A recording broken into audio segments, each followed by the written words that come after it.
Scene shift होता है। वे trial grounds पर पहुंचे जो मॉन्स्टर्स की गंध से भरा हुआ था। जल्द ही एसटी मेल ने इस ट्रायल का नियम सुनाया। एक टियर 3 मॉन्स्टर का वध करो और उसका कोर प्राप्त करो। हर कोई ठंडे पसीने से भीग गया। वे जानते थे कि एक टियर 3 मॉन्स्टर कितना भयानक होता है। एक गोरा आदमी बाहर निकला। ओनास फैमिली का काल मजाक उड़ाते हुए बोला कि ऐसे मॉन्स्टर्स तो कुत्तों से भी कमजोर होते हैं। डुपॉन्ट फैमिली की मीर ने ताना मारा, चेतावनी दी कि अहंकार उसकी जान ले सकता है। मायर के शब्दों ने काल के अभिमान को एक ब्लेड की तरह छेदा, जिससे वो आग बबूला हो गया। जब काल जीन शान के पास से गुजरा तो उसने उसे नीचा दिखाया, कहा कि स्टीव फैमिली ने तो ट्रायल के लिए एक बेकार आदमी को भी भेज दिया।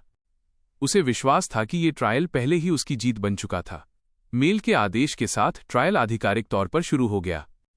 आगे 3 रास्ते देखकर जांग ने फैसला करने के लिए एक टेक्निक का इस्तेमाल किया। उसने सबसे खतरनाक रास्ता चुना। बचिंग का दिल जोर से धड़कने लगा। उसने जल्दी से पूछा कि क्या उसने कुछ सुना है। उसने सोचा कि वो बस बहुत करीब खड़ी है और उसने ध्यान नहीं दिया। तभी उनके सामने सच में कुछ हिला। बाचिंग सहमी हुई दिखी और कहा कि ये जरूर एक फीमेल गोस्ट होगी, लेकिन उसे विश्वास नहीं हुआ। वो सोचा कि ये सिर्फ एक खोई हुई लड़की है। वह जांचने के लिए अपना हाथ आगे बढ़ाया। जिस पल वो मुड़ी, उसने सहजता से एक मुक्का मारा। सनफा, ये सच में एक डैम गोस्ट है। जिहोंग तिएन शान जितना ज्यादा इसके बारे में सोचता गया, उतना ही ज्यादा गुस्सा हुआ। उसने बचिंग से कहा कि वो घोस्ट के कपड़े उतार दे। बैचिंग हक्की बक्की रह गई, ये देखकर हैरान थी कि वो कितना परवर्टेड है। गोस्ट्स भी सुरक्षित नहीं थे। इससे पहले कि वो प्रतिक्रिया कर पाती, उसने पहले ही गोस्ट को नंगा कर दिया था। बाइचिंग की आंखें फटी रह गईं, जबकि वो चुपचाप हिसाब लगा रहा था कि उन रेशमी कपड़ों को कितने में बेचा जा सकता है। जल्द ही उन्होंने एक और गोस्ट, एक बैंगनी बालों वाली पर नजरें टिकाईं। उसने सिर घुमाया। जैसे ही उसने उसका डरावना चेहरा देखा, वो डर के मारे अधमरी हो गई। उस रात जीन जंगल के हर स्पिरिट का दुस्वप्न बन गया। हर आखिरी गोस्ट के कपड़े उतारने के बाद वो सीक्रेट रेल्म की गहराई की ओर बढ़ गया।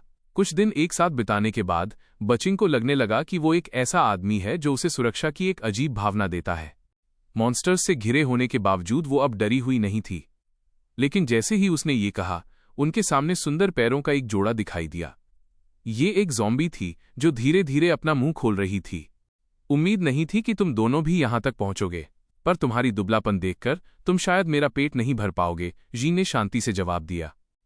मुझे तुम्हारे पेट का तो पता नहीं, लेकिन तुम्हारे कपड़े जरूर सुरक्षित नहीं हैं। उसे सुनकर ज़ॉम्बी गर्ल जम गई। वो जो कह रहा था उससे पूरी तरह भ्रमित थी। उसने लापरवाही से जोड़ा, मैंने सोचा था कि तुम सिर्फ बेवकूफ दिखती हो, पता चला तुम्हारे कान भी काम नहीं करते। इस बात ने ज़ॉम्बी गर्ल को आग बबूला कर दिया। उसके पीछे एक लहू जैसा लाल मैजिक सर्कल बना। अनगिनत गहरे लाल रंग के बैट्स बाहर निकल आए। जैसे ही जीन वार करने वाला था, एक भूतिया नीली फॉक्सफायर उसके कंधे के पास से गुजर गई। जहां भी लौ छूती, बैट्स तुरंत राख में जल जाते। बाचिंग मुस्कुराई, नहीं सोचा था कि 1000 साल सोने के बाद भी मेरा फॉक्सफायर कंट्रोल इतना अच्छा रहेगा। जीन ने उसकी तारीफ की और ये भी कहा कि वो इस गोस्ट को अपना प्रैक्टिस टारगेट बना सकती है। इस तरह नजरअंदाज किए जाने पर ज़ॉम्बी गर्ल की नसें गुस्से से फूल गईं। आसपास के सबसे भयंकर मॉन्स्टर्स में से एक होने के नाते उसे कभी इस तरह अपमानित नहीं किया गया था। अगले ही सेकंड जीन ठीक उसके सामने आ गया। गलती से उसका हाथ उसके मेवाओं को छू गया, अपनी छाती के पास गर्माहट महसूस करके। उसका पीला चेहरा लाल हो गया। दूरी बनाने के लिए वो तुरंत पीछे कूद गई। तुम घटिया परवर्ट, वो चिल्लाई। तुम गोस्ट्स को भी नहीं बख्शते। जीन शांत रहा। गलत मत समझो, तुम्हारे कपड़े बस महंगे दिखते हैं।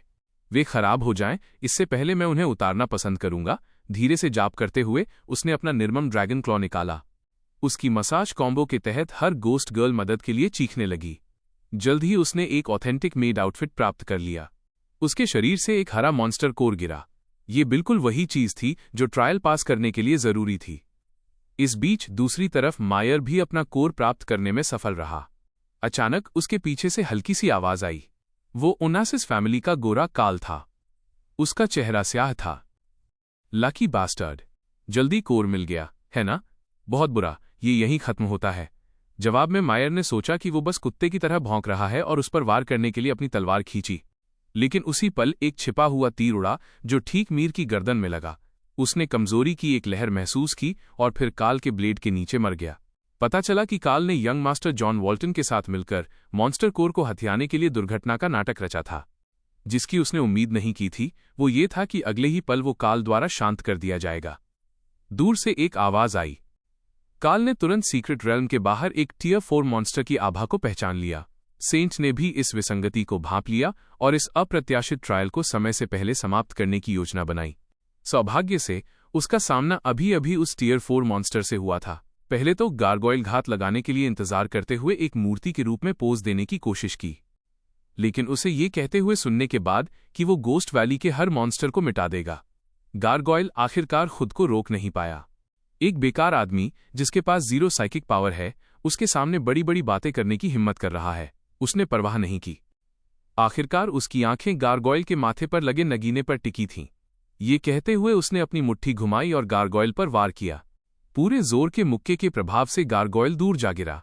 गारगोइल दंग रह गया। वो उससे कोई भी साइकिक पावर महसूस नहीं कर सका था। फिर भी मुक्का इतना मजबूत था। जाहिर है गारगोइल को एहसास हुआ कि वो ताकत पर निर्भर नहीं रह सकता, इसलिए उसने अपने शरीर को चरम सीमा तक धकेल दिया था। बच्चे, गारगोइल ने उसकी बुनियादी बातों को भांप लिया। मैं तुम्हें अपना एब्सोल्यूट डिफेंस दिखाता हूं। इस अवस्था में मैं पत्थर जैसा सख्त हूं। अगर मैं तुम पर अपनी सबसे मजबूत मुट्ठी का इस्तेमाल करूं तो मेरी हाथ की हड्डियां टूट जाएंगी। ये सुनकर उसने आगे कदम बढ़ाया और एक मुक्का मारा, इस बात की परवाह किए बिना कि गारगोइल क्या भौंक रहा था। उसने गारगोइल को पूरी तरह से उसकी गारगोइल स्टेट से बाहर कर दिया। अचानक हवा में राक्षसी ऊर्जा की एक अजीब लहर फैल गई। गारगोइल को एहसास हो गया था कि जीन अलग है और उसने पूरी ताकत लगाने का फैसला किया।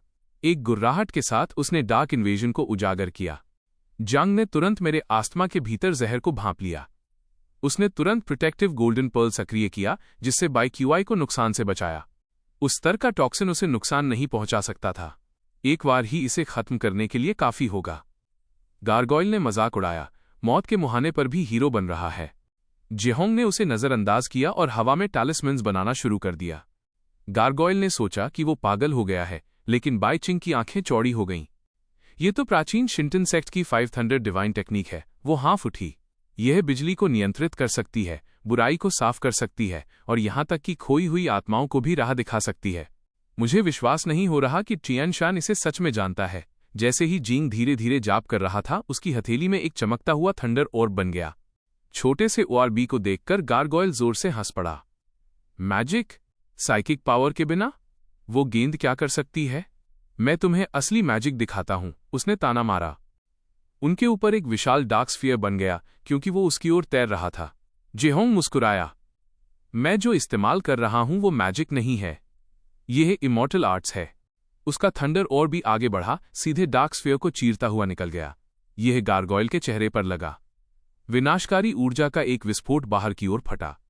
बाचिंग जम गई 5 थंडर टेक्निक की जबरदस्त शक्ति से हैरान थी। इस बीच सीक्रेट रेल्म के बाहर सेंट ने ऊर्जा के तूफान को देखा और मान लिया कि ये मॉन्स्टर की वजह से हुआ है। ठंडे पसीने से भीगकर उसने तुरंत एक एस क्लास साइकिक को इससे निपटने का आदेश दिया। जब ऊर्जा कम हुई तो गोस्ट वैली की गहराई समतल हो चुकी थी। दुर्भाग्यशाली गारगोइल काले कोयले के एक ढेर में बदल गया था। सौभाग्य से उसका मॉन्स्टर कोर बरकरार रहा, जो अच्छी कीमत का था। जंग फिर पालथी मारकर बैठ गया, बची हुई टॉक्सिन को शुद्ध करने पर ध्यान केंद्रित कर रहा था। बचिंग धीरे से मुस्कुराई। खुद को परेशान करने की जरूरत नहीं है। अगले ही पल वो आगे झुकी और खुद ही उसमें से जहर निकालने लगी। सीन सीक्रेट रेल्म के बाहर स्थानांतरित हुआ। सेंट अपने सैनिकों के साथ प्रवेश द्वार की रखवाली कर रही थी। जब उसने जीन को एक जले हुए मॉन्स्टर के शव को ले जाते हुए देखा तो सब जम गए। रुको, क्या वो वही आदमी नहीं है जिसके पास 0 साइकिक पावर है? उसने ये सब कैसे किया? सेंट हाँफ उठी। वो आभा जो पहले थी वह उसकी थी, तो वो हर समय अपनी शक्ति छुपा रहा था। इस बीच सीक्रेट रेल्म के अंदर आसमान में एक आकृति दिखाई दी। गारगोइल की मालकिन लड़ाई के बाद बचे हुए खंडहरों को घूर रही थी। वो इमॉर्टल एनर्जी की बची हुई आभा को साफ महसूस कर सकती थी, लेकिन इमॉर्टल्स को 10,000 साल पहले मिटा दिया गया था। मुझे ये लॉर्ड डीमन किंग को रिपोर्ट करना होगा। जल्द ही जीन और दूसरे लोग शहर लौट आए। ट्रायल से केवल वो और कार्ल ही बचे थे। कार्ल उससे पहले पत्थर के चबूतरे पर कूद गया। उसने तलवार खींचने के लिए मिनटों तक संघर्ष किया, लेकिन वो 1 इंच भी नहीं हिली। आखिरकार उसने हार मान ली। लगता है हीरो स्वॉर्ड सच में सिर्फ एक लेजेंड है, दर्शक जाने लगे। आखिरकार जब काल जैसे जीनियस भी इसे नहीं उठा सके तो कोई और नहीं उठा सकता था। लेकिन जिस पल जोंग मंच पर चढ़ा, तलवार चमकीले प्रकाश से फूट पड़ी। मास्टर, आप आखिरकार लौट आए। यादों का एक सैलाब उसके दिमाग में उमड़ पड़ा। पता चला कि ये वही तलवार थी जिसे उसने कभी चलाया था, जो हेवन के दक्षिणी द्वार से पोंगाई के पूर्वी गलियारों तक अपना रास्ता काटती थी। तब उसने खेती की और तलवार ने शेखी बघारी। उन दोनों ने कल्टिवेशन वर्ल्ड में लेजेंड्स छोड़ी। बिना किसी हिचकिचाहट के उसने उसे पत्थर के खंभे से खींच लिया। एक चौंधिया देने वाली चमक भड़की तलवार से एक विशाल एजियो ड्रैगन दहाड़ता हुआ बाहर निकला। बहुत समय हो गया। शुन, भावुक महसूस कर रहा हूं। मुझे शर्त है कि तुम खुशी के आंसू रो रहे हो। इतने चुप क्यों हो? मेरी गॉडली ब्यूटी से हैरान हो गए। हम अपने शानदार दिनों की यादों में खोए हुए हैं। ड्रैगन अंतहीन रूप से बड़बड़ाया। 2 और आधा मिनट बाद जींग आखिरकार तंग आ गया और उस आत्ममुग्ध ड्रैगन पर चिल्लाया कि वो चुप हो जाए। भीड़ अवाक रह गई। होली सॉर्ड एक ड्रैगन में बदल गई थी और उस पर चिल्लाया गया था। अपनी सफलता देखकर कैथरीन उसे बधाई देने के लिए भागी, लेकिन बाइचिंग पहले कूदी उसे कसकर गले लगा लिया। कैथरीन उसी जगह जम गई, सोच रही थी, काश मैं तेजी से बढ़ी होती, वो गले लगाना मेरा होता। इस बीच जीन को बचिंग की संपत्तियों से लगभग दम घुट गया था। शुक्र है सेंट उसे बचाने के लिए समय पर पहुंची। उसने पौराणिक तलवार की जांच करने के लिए कहा।